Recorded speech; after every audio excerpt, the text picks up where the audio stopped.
Ils n'ont aucune légitimité.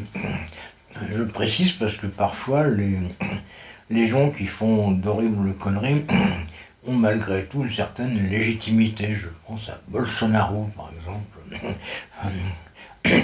C'est un abruti, mais il a été élu. Il avait été élu.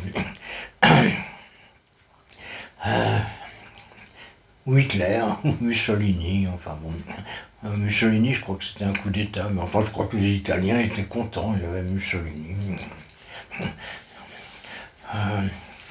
Mais Macron et puis son ministre de la Défense, eux, bah, ils ont peut-être été plus ou moins élus jadis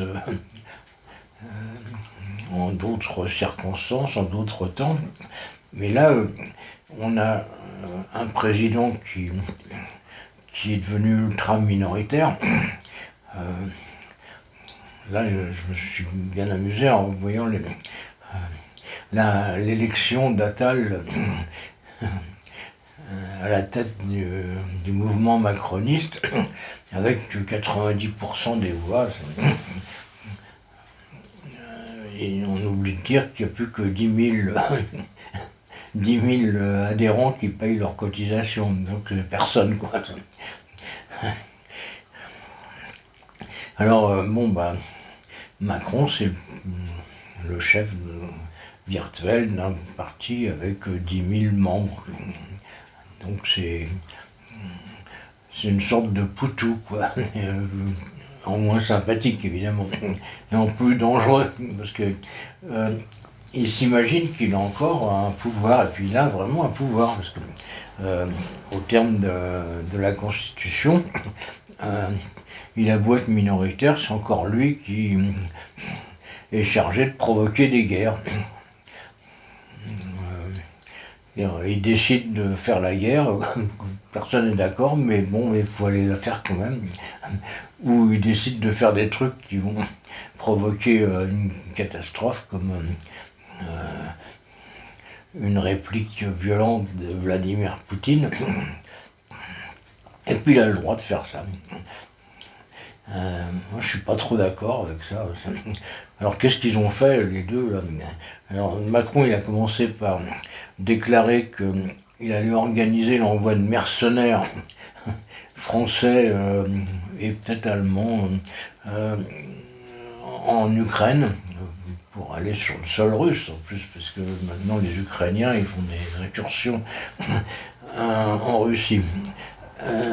Et puis le ministre de l'Intérieur, lui, il a laissé entendre qu'il approuvait l'utilisation de missiles français, toujours des longues portées pour atteindre des cibles sur le territoire russe. Un succès immédiat, Poutine a envoyé un missile balistique de type nucléaire, sans charge, sur l'Ukraine pour bien faire comprendre de quoi on parlait. Alors tout le monde dit ah oui, il bluffe. Ben non, jusqu'ici, il n'a jamais bluffé. Il a toujours fait ce qu'il avait dit. Donc on est en train de jouer avec des allumettes au-dessus d'un baril de poudre. Moi je dis qu'il faudrait peut-être arrêter ces gens-là, d'une manière ou d'une autre, le plus légal possible, hein. Mais leur faire comprendre que ce sont des dangers publics. Ils vont tous nous tuer, quoi. Parce que ça rigole pas en face. Hein, on dit ouais Poutine, putain, là, il est foutu, il est au 36e dessous, l'économie russe est en pleine capilotade, et ainsi de suite, mais c'est pas vrai tout ça. Alors c'est sûr qu'il a perdu pas mal de soldats en Ukraine, mais il s'en fout. Voir la Deuxième Guerre mondiale, ils ont, ils ont détruit leur propre pays pour faire crever les Allemands. Je veux dire, on n'a pas affaire à des rigolos. Il faudrait comprendre un peu ça.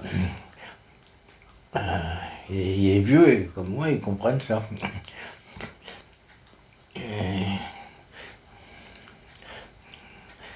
Voilà, c'est pas très gai hein, comme chronique, hein, mais ah, j'ai l'impression que on fait que des conneries en ce moment.